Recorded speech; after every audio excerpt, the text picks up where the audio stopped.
السلام عليكم أعزائي الكرام، مرحبا بكم في مطبخ الوصفات المنزلية. تتمنى تكونوا بخير وعلى خير. مرحبا بالمتتبعين الجدد. اليوم مع تحضيرات العيد غادي نوجد معكم حلوى سهلة وبسيطة وبلا فران. نبداو على بركة الله. على سطح العمل وجدت المكونات اللي غادي نحتاج وكذلك المول ديال السيليكون. اول حاجه غادي نبدا بها، غنوضع 500 غرام شكلاط بيض في اناء اللي غادي نوضعه في حمام مريم باش يذوب. من يذاب غادي نضيف ليه 250 غرام كاوكاو محمر ومطحون بالقشره ديالو. غادي ندخلو مع الشكلاط شويه بشويه حتى ينسجم.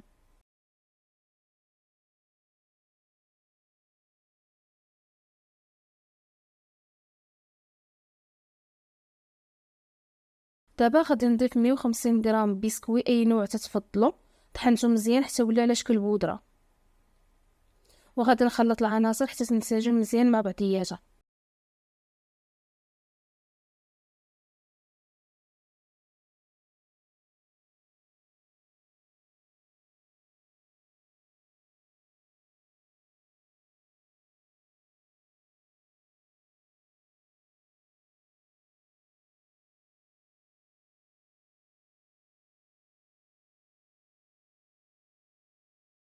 من ينسجم الخليط وتاكد انه مبقاش فيه تكتلات، غادي ندوز نفرغه في المول ديال السيليكون. انا اختاريت هذا النوع ديال السيليكون اللي تيتواجد في الاسواق على اشكال متنوعه وباحجام مختلفه.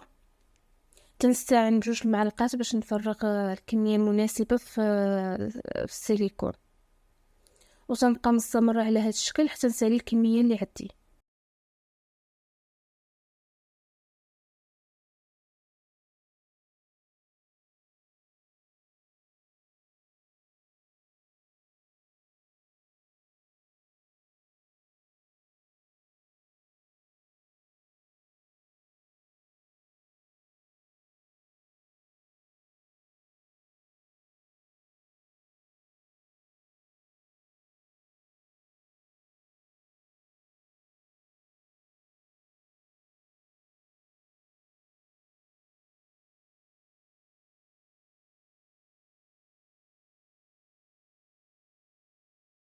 مني ساليت التعمار ديال القالب كامل ديال السيليكون، غادي ندخلو المجمد باش تسهلنا عمليه التجميد ديال الشكلاط.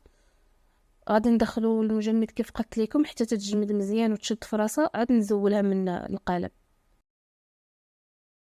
مني جمدات الحلوى غادي ندوز نزولها من القوالب. تندير هذه الطريقه باش تسهل علينا الازاله ديالها من قالب السيليكون. غادي نبقى مستمر على هذا الشكل حتى نزول الحلوى كامله.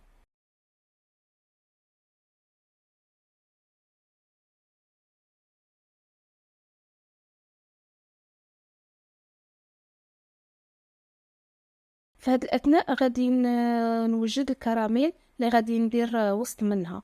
الكراميل تنحتاج ليه كاس ديال العسل، 7 الحبات ديال الشكلاط اسود، تندوبهم على البوطه، وبهذا الشكل تنحصل على كراميل تيجي بنين وخطير في المذاق.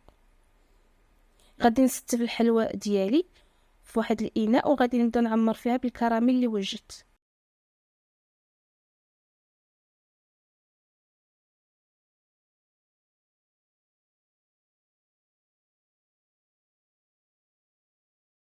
تندير الكراميل وسط من الحبات ديال الحلوى، وغادي نزوقهم بواحد الحبيبات ديال الرقيق حلوه. تيبقى التزيين اختياري على حسب كل واحد.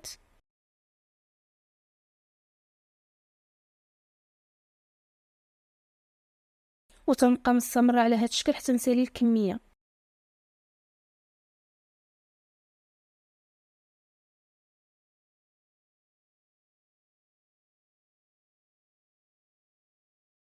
وهذه هي النتيجه اللي حصلنا عليها، حلوى لذيذه رائعه شكلا ومذاقا، بمقادير اقتصاديه بزاف وتتوجد في وقت قصير. بالصحه والراحه، شكرا على المتابعه، نتلاقاو في فيديو جديد ان شاء الله.